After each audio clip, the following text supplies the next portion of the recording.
আসসালামু আলাইকুম প্রিয় লক্ষ্মীপুরবাসী।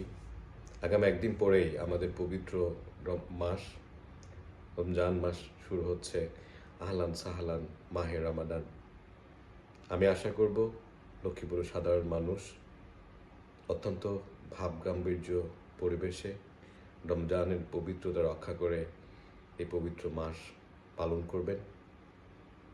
প্রিয় লক্ষ্মীপুরবাসী, আমরা দেখে থাকি যখনই রমজান আসে তখনই একটি কুচক্রী মহল, বিশেষ করে ব্যবসায়ী মহল, হঠাৎ করে কোনো কারণ ছাড়া অত্যন্ত ন্যাক্কারজনক এবং ঘৃণিতভাবে নিত্য প্রয়োজনীয় জিনিসপত্রের দাম বৃদ্ধি করে থাকেন। এর ফলে আমাদের সাধারণ খেটে খাওয়া মানুষের পক্ষে একদিকে যেমন নিত্য প্রয়োজনীয় জিনিসপত্র কেনা দুঃসহ হয়ে পড়ে, তেমনি রমজান মাসকে সাধারণভাবে স্বাভাবিকভাবে পালন করাও তাদের জন্য কষ্টকর হয়ে পড়ে। আমি ব্যবসায়ী ভাইদের কাছে কর জোড়ে বিনীত আবেদন করব, আপনারা এই ন্যাক্কারজনক কাজ থেকে, এই ঘৃণিত কাজ থেকে বিরত থাকবেন এবং সর্বোচ্চ সংযমের পরিচয় দিবেন। প্রিয় লক্ষ্মীপুরবাসী, আমরা ইতিমধ্যে দেখতে পেয়েছি লক্ষ্মীপুর সহ সারা দেশে একটি আইন শৃঙ্খলার প্রচুর অবনতি হয়েছে।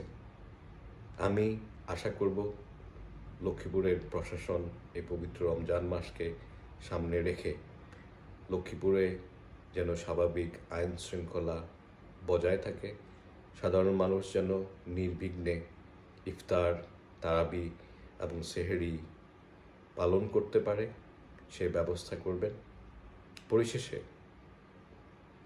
পবিত্র রমজান মাস শেষে আমরা সবাই মিলে আমাদের বৃহত্তম উৎসব পবিত্র ঈদ উল ফিতর উদযাপিত করব।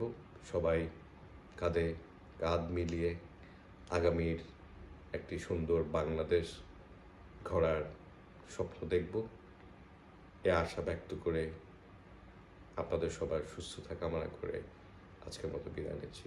আসসালামু আলাইকুম।